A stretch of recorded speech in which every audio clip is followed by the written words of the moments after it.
把他们轰出去！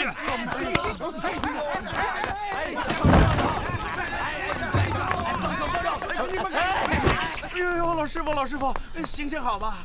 我们当家的好几天没吃没喝了，求您好心施舍吧。无量天尊，上天有好生之德，我就只当是做一件好事，积点阴德。那边桌上还有剩饭剩菜，你们赶紧过去吃吧。好，谢谢师傅。哎呀，当家的，有东西吃了啊！哎呦，来，当家的，来，吃，真好吃，好吃，快吃！我命苦啊！当家的，你怎么了你啊？这不全是吃的吗？你还命苦啊？这不满桌的饭菜吗？饭菜，除了饭就是菜，这点肉丝都没有。这几天做法会，为了保持对神佛的敬意，大伙都吃斋，没有肉。没有肉，那怎么行？哎呀，没有肉我吃不下饭。你什么你啊？不是我说你啊，你说你买得起马，你配不起鞍。你既然请别人吃饭，就要有诚意嘛，对不对？没有肉，哎，你手底下不是那么多人吗？你赶紧派人买肉去。我好心给你们吃，你们竟然挑三拣四，还问我要肉吃，真是岂有此理！这些饭菜，我宁可拿去喂狗、喂猪，也不给你们这些人吃。来人呐！来！把他们轰出去！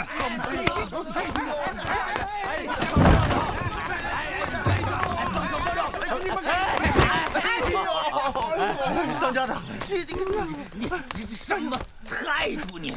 岂有此理啊！不让我来，没有肉吃，以后你请我来我都不来。瞧瞧你们这副德行，好手好脚的，硬是上街要饭，你不觉得脸红？不觉得丢人吗？你要是有孩子，啊，让你的儿女们看见你们这副模样，以后怎么样抬头做人呐？我好心施舍你们，你们居然还这么不知好歹。你们的儿女们要是知道有你们这样的爹，一定会无地自容，一定会感到羞耻。觉得有你们这样的爹，一定是他们最大的不幸。哼，滚吧！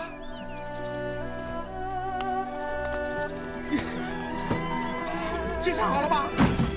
这一瞎折腾，别说吃的了，连味儿都闻不着了。当家的，我们上辈子是不是欠你的？你说你要饭吃还挑三拣四，吃什么肉你？当家的，求求你了，就别摆谱了，行不行啊？不，刚才那个老头说的对，艾迪要是看到我当街要饭，他一定会觉得很难过，他一定会觉得有我这样的爹是他莫大的耻辱。当家的，那你就是宁愿饿死也不去要饭了？当然，有志气，你俩去。好。什么？不过记住啊，剩菜剩饭无所谓，最重要的是，一定得有肉。还想吃肉啊？这是原则问题。不管遇到什么样的困难，我做人的原则我不会轻易改变。如果没有肉吃，我宁愿饿死。这些银两够你们吃的吧？师傅。哎，师傅，你是不是也没吃饭？跟我来。好，来，做饭。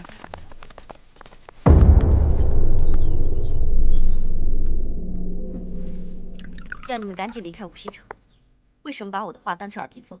冬晴姐，我们放心不下你。冬晴姐，我们想帮助你。你们的好意我心领了，可是想帮我，谈何容易？该想的法子我全都想过了。可是连水路码头都封了，想要出城，比登天还难。一般人当然是不行了，但是你是谁呀？冬晴姐，我有一个妙计，保证你啊，在出关的时候，那些官兵都躲你远远的，绝对没有人敢搜你的身。这是什么？这个是红花粉，这种东西只要遇见水，就会立刻变成像血一样的。等你出关的时候，只要把它放到嘴里，不就行了？冬晴姐，你放心，我和莹莹保证，平安送你出关。魏姑娘胆识过人啊！你居然敢主动找上门来，不怕我杀了你吗？说老实话，那天你要是杀了我，是死无对证。可是今天就不同了，这光天化日的，有多少人看到我进来了？你说我会不会有什么意外呢？魏姑娘果然不同凡响啊，佩服。那你今天是想？我想跟你商量点事。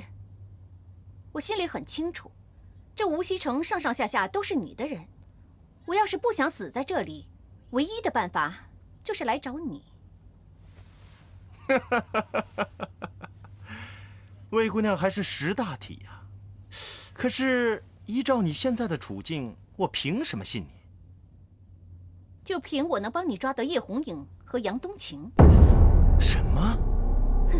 我这个条件该够资格和你谈谈合作了吧？哼，你不要拿我当3岁的小孩子。叶红影是你的心上人，你现在帮我反过来对付他？哦，你是不是又想出什么新花招来对付本府啊？啊？你可以怀疑我的诚意，不过我还是要告诉你，人是会变的。以前我是帮着叶红影，但不表示现在将来我还会继续帮着她。反过来说，以前我是总和你过不去，但也不表示今天明天我还会和你针锋相对。什么？你要我回头再去找那些神棍奇童？三清道观将要举行法会，我听当地的百姓说，法会的当天，信徒会将神像请下，放在神教之内，抬出城外，接受城外的百姓膜拜。我要你去打听清楚，神教确切出城的日子以及时辰。师傅，您这次交代的这个任务，未免有点太难了吧？怎么，你不肯？哎，师傅，不是我们当家的不肯，是他不能。师傅是这样的，之前我们去那道观，那个老道士给我们饭吃，他嫌人家饭里没有肉，找人家要肉吃，结果就把我们轰出来了。我们现在哪敢再去呀？可这是我唯一出城的机会。师傅，您不是在朝廷当官吗？而且我还亲耳听到过，那些官兵都叫您千户大人。既然您都是大人，想出城还不容易吗？此事说来话长，这次我要是出不了城，就无法证明我的清白。哎，师傅，您怎么了？您真犯了什么事儿，让官府抓您呢？放屁！怎么跟师傅说话的啊？你懂什么呀？那官场上都是勾心斗角，让师傅这么忠厚老实的人，肯定是被冤枉的。是被冤枉的，是被冤枉的。师傅，您放心，为了证明您是清白的，您的宝贝徒儿我决定豁出去了。我待会儿就去给您打探消息。这次事关重大，绝不能再走漏消息。